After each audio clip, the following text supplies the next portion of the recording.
இப்போ லாக்கானதுலேருந்து எல்லாமே கொஞ்சம் வெளியில் வரணும் அதானே. அதனால் இப்போ பிடித்து பிடிச்சி தெரியல என்ன பண்ணுறதுன்னு விட தெரியாமல் இருக்கோம். அதானே யாருக்கும் எந்த பதில் சொல்கிறதுன்னு இப்போ தெரியல. அதனால் கருப்பசாமி அதிலிருந்து உனக்கு விடுபட்டு கொடுத்தா போதுமா? நான் கருப்பசாமி அமைச்சு தரேன். என்னோட ஆலயத்தில் ஒரு 3 சுற்று சுற்றிட்டு வரும்.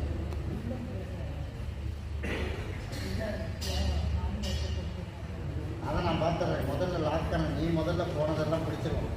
உன் பிள்ளை பற்றி தான் கவலைப்பட நீ போதும். நீ லாக்கானதெல்லாம் உனக்கு வந்து ரெடி பண்ணி விட்டுறேன். வர கார்த்திகை ஜோதிக்கு வர வெள்ளிக்கிழமைக்கு என் பேரை சொல்லி ஒரு 13 வீடு மடிப்பிச்சு. சரியா? ஒரு சிலதெல்லாம் நான் செலும்ப உனக்கு நான் கொடுத்துருக்கேன். கொடுத்தனா முடியாது. அதை வச்சு குழச்சிருக்காமான்னு உனக்கு நான் ஏற்படுத்தி அதை நீ வச்சு குழச்சிருக்கணும்ல. இது வீணாக போனது வந்து என் சகோதரன் தான். இப்படி போனதுக்கு காரணம் என் மகனும் ஒரு காரணம் தான். நீ சொல்லு, நீ செஞ்சது தப்பா இல்லை புதுசாக வந்து ஏமாற்றிட்டு போயிட்டாங்க? என்ன அதைத்தான் சொல்கிறேன். உனக்கு நான் வேணுங்கிற அளவுக்கு உனக்கு ஓரளவு கொடுத்து வச்சுருந்தேன். நிம்மதியாக இந்த ஊரில் குழப்பத்தனம் பண்ணுற ஊருக்கு ஊர் வந்திருந்தாலும் இங்கே வச்சு உனக்கு குழப்பத்தனம் பண்ணுற கருத்து ஒரு மனசை நான் மாற்றி உனக்கு நான் கொடுத்து வச்சுருந்தேன். அதை வச்சு நீ தக்க வச்சுருந்துருக்கல. அதனால் இப்போ மீண்டும் ஒரு வாய்ப்பை மன்னிப்பு கொடுத்து மீண்டும் இன்னொரு வாய்ப்பு கொடுக்குறேன்.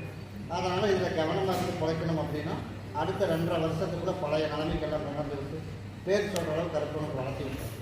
சரியா? அது வரைக்கும் நீ என்ன பண்ணணும்? அம்மா வச்ச போடணும் எனக்கு தவிர நான் வந்து பார்த்துக்கணும். அதுக்குள்ளே உனக்கு நான் கருப்பசாமி படிப்படியாக எல்லாம் மாற்றத்தை நாளையிலிருந்து உண்டான முடிவு எல்லாம் மாற்றி அமைச்சு கொடுத்து நான் கருப்பசாமி எல்லாத்துக்கும் ஒரு வாயாடுற அளவுக்கு கருப்பம் 6 மாதத்துக்குள்ளே 3/4 பிரச்சனை தீர்த்து கொடுக்கணும். அதுக்கப்புறம் மறுபடியும் உனக்கு தொழில் சொந்த தொழில் வச்சு கொடுத்து மறுபடியும் அதுக்கு நல்லபடியாக வருமானத்தை கொடுத்து 4 பேர் மதிக்கிற அளவுக்கு பழைய நிலைமை உனக்கு உருவாக்கி கொடுத்தேன். சரியா? உன் மதிப்பு போக போகத்தே உன் மக வீட்டிலையும் பிரச்சனை வருது. சரியா? அன்னைக்கு இருந்தால் அன்னைக்கு வந்து திரும்பி பேச முடியாத அளவுக்கு இருந்தான். இன்றைக்கி வந்து அவன் உனக்கு ஒரு பதில் சொல்கிற அளவுக்கு இருக்கிறான். அதனை உன் பிள்ளை வீட்டில் பிரச்சனை இருக்கிறதெல்லாம் இன்னும் ஒரு வாரத்தில் நான் சரி பண்ணிடுறேன். கனி கொண்டுட்டு போய் கொடுக்க முடியுமா? நான் கொடுக்குற கனி உன் மக வீட்டில் கொடுக்குறேன். உள்ளுக்கு சாப்பிட்றதுக்கு ஏதாவது ஒரு இடத்துல எல்லோரும் சாப்பிட்ற மாதிரி உள்ளுக்கு கொடுக்க சொல்லு. இன்னையிலேருந்து அந்த பிள்ளை பிரச்சனையும் ஒரு வாரத்தில் சரி பண்ணிடலாம். நான் சொன்னதை நீ செஞ்சிரு. சரியா? வர ஜோதிக்கு என்ன பண்ணுறேன்? எத்தனை பேர் சொன்னேன் கொண்டாந்து நீ உடனே நீ எதிர்பார்த்த வழியாக கர்ப்பசாமி 13 நாளில் உனக்கு ஒரு வழி காட்டும். சரியா? எல்லாத்தையும் அது வேண்டாமான 13 வீடு அடிப்பிச்சு 13 நாளுக்குள்ள உனக்கு உள்ள பிரச்சனையை அதுக்குள்ளே ஒரு வழி காட்டிடும். அது வந்து நீ மேலேறி வரைய வந்து 2.5 வருஷத்துக்குள்ள பழைய நிலைமைக்கு உனக்கு நான் கொண்டு. சரியா? இது உன் பிள்ளைக்கு கொடுத்து அதை கொண்டு உனக்கு எதிர்படுத்துறது நான் கர்ப்பசாமி இன்னைக்கே கூட வந்து